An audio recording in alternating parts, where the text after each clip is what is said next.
New book, On Her Game, Caitlin Clark and the Revolution in Women's Sports, looks at how the Indiana Fever star has really been a catalyst for the explosion in popularity of the WNBA. The WNBA just got blindsided harder than a LeBron chasedown block.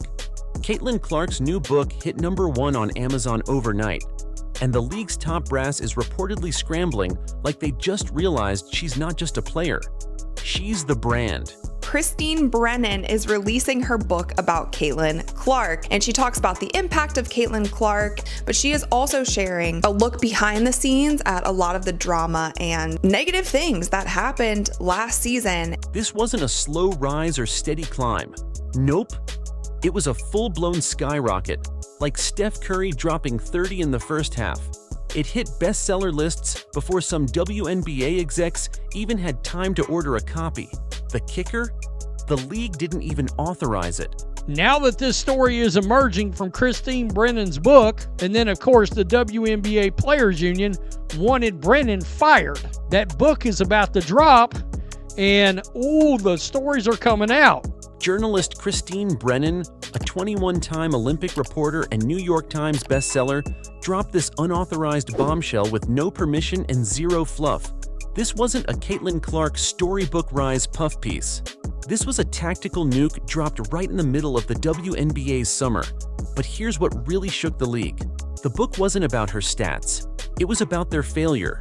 The book didn't just highlight Clark's record-shattering college career or her Logo 3 magic.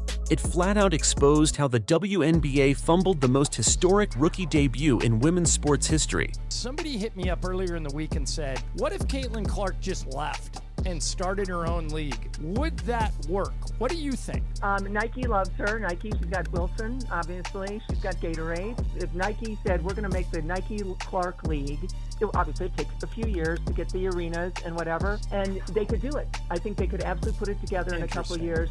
From logistics to leadership to locker room drama, the whole operation looked more like a preseason mess than a professional league. And get this, some league officials actually compared Caitlin's arrival to Maya Moore. Now we respect Maya Moore. She's an all-time great, but Brennan laughed at the comparison.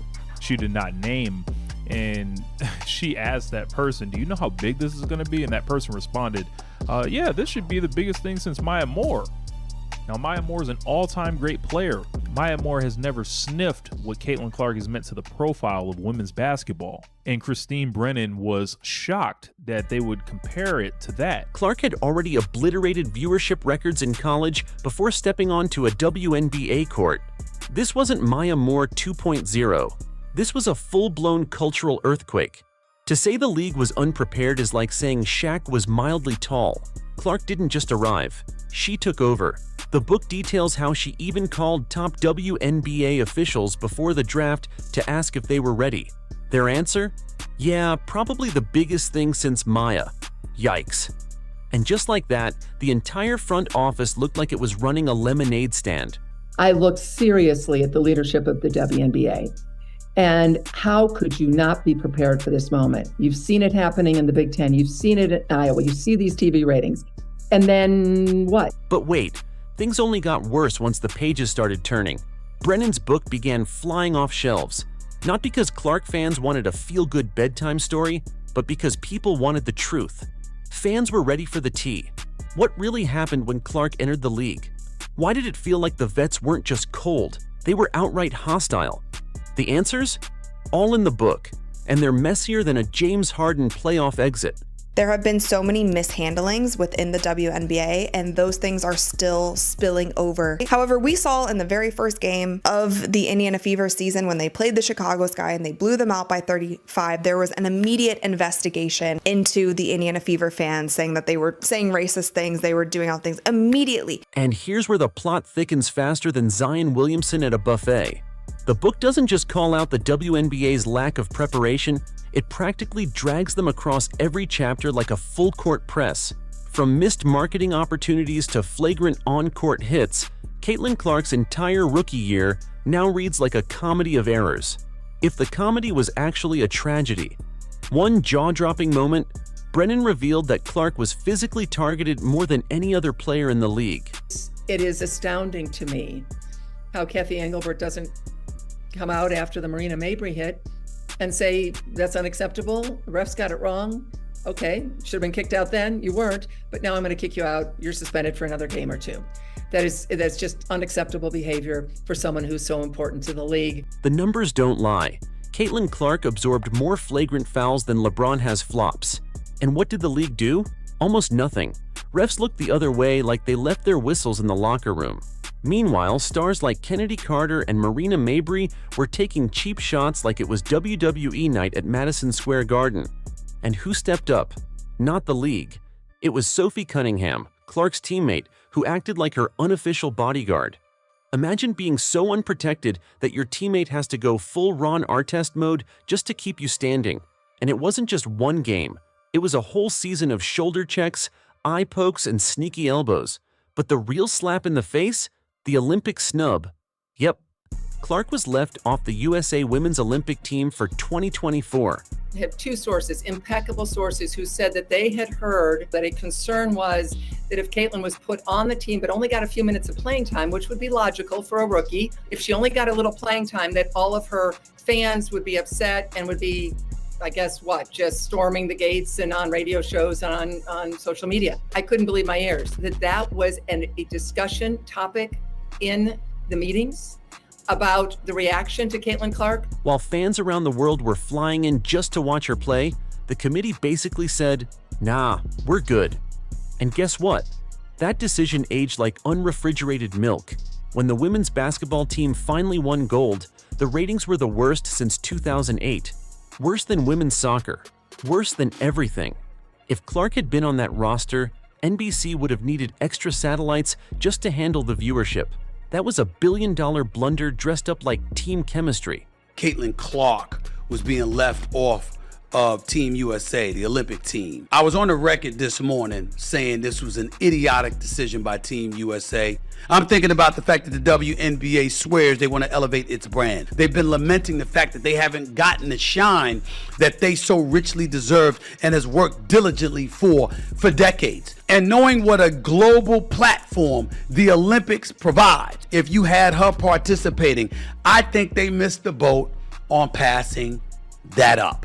But the part that made league execs spill their lattes? The book exposed the money.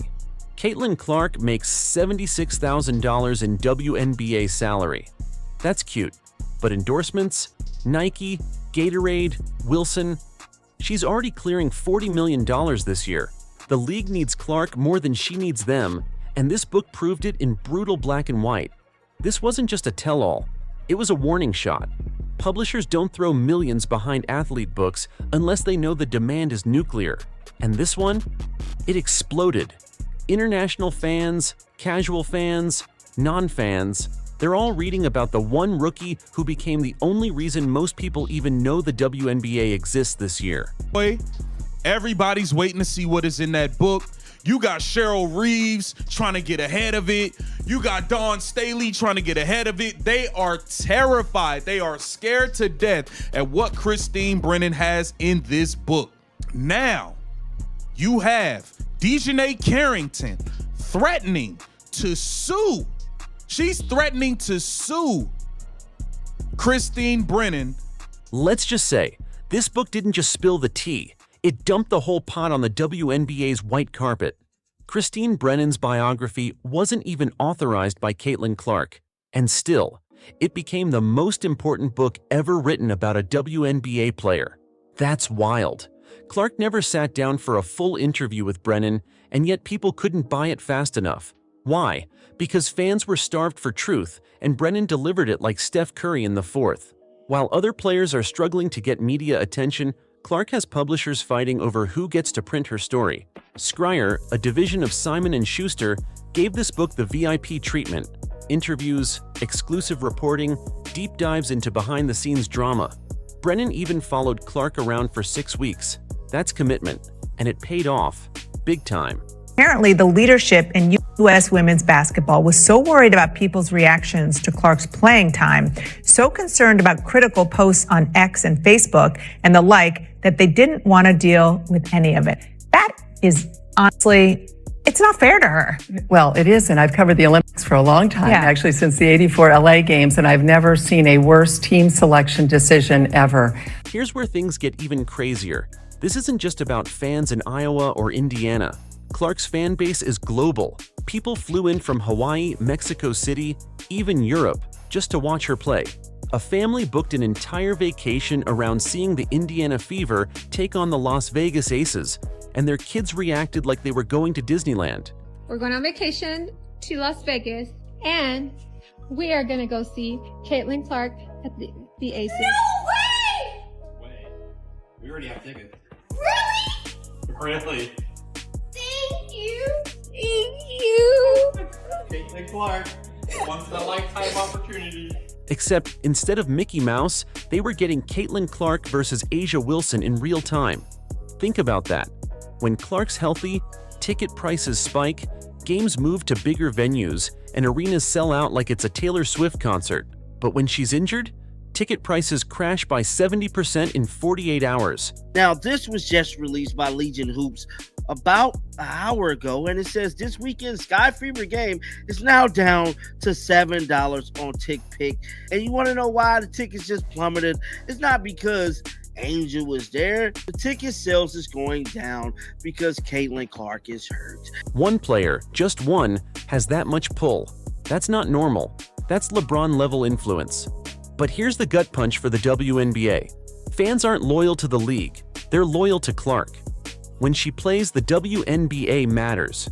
When she doesn't, it's like the league vanishes. That's terrifying if you're trying to build a sustainable product, because no matter how many empowerment campaigns you run or how many hashtags you trend, it won't save you when the only thing fans care about is one player. This book laid all of that bare.